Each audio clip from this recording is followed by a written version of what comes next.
Before empires rose, before ancient kings carved their names into stone, there was just the desert, a vast, silent world that completely predates written history. Welcome to This Explainer. Today, we're kicking off a really profound 10-part journey inspired by Philip K. Hitti's monumental work, History of the Arabs. And look, we aren't just going to sit here looking at dates and battles. We're actually traveling backward through time to the very fount of civilization itself, to a place that so many people just dismiss as an empty void, but which is, in reality, the hidden engine of the ancient world. Philip K. Hitti observed something that fundamentally shifts how we look at this. He wrote, "As the probable cradle of the Semitic family, the Arabian Peninsula nursed those peoples who later migrated into the Fertile Crescent." So Arabia wasn't some barren wasteland on the edge of the map. It was literally the cradle, the nursery, for the Babylonians, the Assyrians, the Phoenicians, and the Hebrews. This sandy soil is where the raw traits of pure Semiticism were forged. If we really want to understand the ancient Near East, we absolutely have to start in the sand. Let's dive right into Section 1, Jazirat al Arab, the island fortress. To really get how this desert shaped its people, we need to see how the inhabitants themselves viewed their completely isolated homeland. They called it Jazirat al Arab, which means the island of the Arabs. And honestly, you can see why. Bounded by the Red Sea to the west, the Arabian Sea to the south, and the Persian Gulf to the east.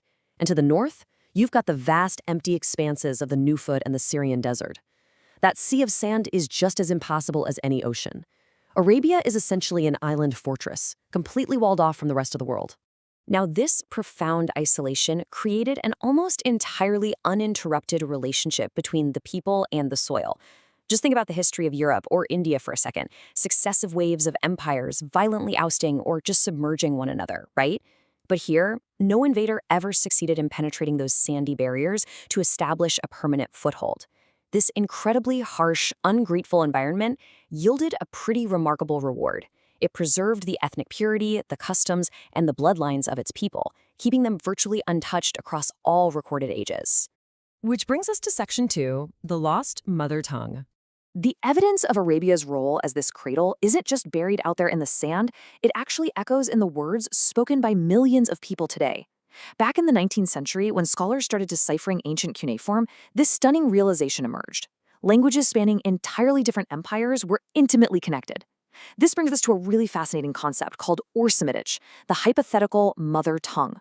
Kind of like how Latin birthed all the Romance languages, Semitic is the ancient spoken archetype from which Assyro-Babylonian, Aramaic, Hebrew, Ethiopic, and Arabic all eventually evolved as regional dialects. It's like language became the fossil memory of an ancient, shared ancestry. The grammar across these languages is fundamentally aligned. They rely on triconsonantal verbal stems, and they only use 2 verb tenses. But even more intimately, the basic vocabulary of human survival is almost identical. We're talking about the words for blood, kinship, numbers, the names of body parts. There is no way this is a coincidence. This undeniable linguistic fossil record proves that the builders of Babylon and the prophets of Palestine were originally one people. And because of its island-like isolation, Arabic actually conserved the most peculiarities of this ancient mother tongue. Let's move on to Section 3, the reservoir of peoples. So the desert wasn't simply a static museum of language and culture. It was actually a highly dynamic geographic pressure cooker. Hitti offers us this incredibly powerful metaphor.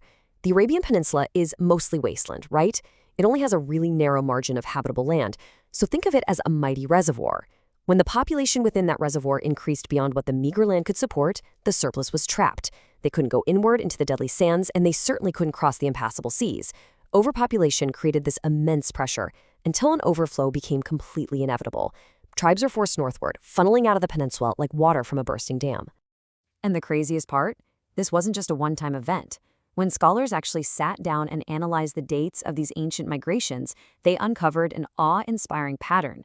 This population pressure in the Arabian reservoir triggered massive, recurrent cycles of migration, almost exactly every millennium. Think about that.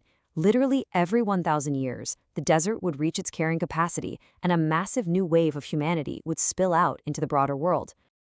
Let's track those in Section 4, the Great Waves of Migration. We can trace these epic waves and literally watch as the desert overflow transformed the ancient Near East. Around 3500 BC, the first wave strikes. Nomadic Semites amalgamate with the Sumerians to become the Babylonians, giving us things like the wheeled cart and fundamental systems of weights. Then, 1,000 years later, the Amorite and Phoenician wave hits the Mediterranean coast, bringing mankind's greatest invention, the phonetic alphabet. Fast forward to 1500 BC, the Hebrews and Aramaeans settle the Levant, revealing the revolutionary concept of one god. By 500 BC, the Nabateans are carving their breathtaking capital right into the rocks of Petra. And finally, in the 7th century AD, under the banner of Islam, the ultimate dam broke. Each surge from that silent desert birthed absolutely monumental advancements in human history. Looking at it from the perspective of classical authors, you can really see how the fertile lands of Syria, Mesopotamia, and Egypt form this lush arc around the northern edge of the desert, what we call the Fertile Crescent. These migrating tribes, they moved like ocean currents. They funneled out from the arid, unforgiving center and radiated outward, crashing onto the shores of these highly civilized agricultural territories. Which leads us to our final point in Section 5, desert versus civilization. This really brings us to the philosophical climax of our explainer. Because what actually happens when wandering tribes crash into rooted societies?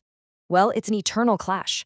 On one side, you have the nomadic Arabians. They're hardened by the monotonous cruelty of desert survival, driven by pure necessity, and carrying a raw, ferocious vitality. And on the other side, the sedentary populations of the Fertile Crescent, deeply rooted in the soil, sustaining complex agricultural systems, living safely behind city walls. The history of the ancient Near East is, in large part, the story of the struggle between these two very different forces, with the nomads constantly pushing inward. But here is Hitti's absolute critical distinction. This was not a story of annihilation. Immigration and colonization acted as an attenuated form of invasion. The nomads didn't just sweep in to exterminate indigenous populations or burn all their knowledge. No, instead, they assimilated. The desert wanderers adopted settled cultures. They learned how to build, to irrigate, to write. But simultaneously, they infused those aging civilizations with fresh blood and raw energy. The Semitic traits survived, grafting themselves perfectly onto the existing civilized root. So it leaves us with this thought. If the harsh, unyielding silence of the Arabian desert acted as this massive engine of history, if its migrations quite literally shaped the languages we speak, the religions we practice, and the empires of the ancient world, what else was born in the sand? How did the people who stayed behind manage to survive?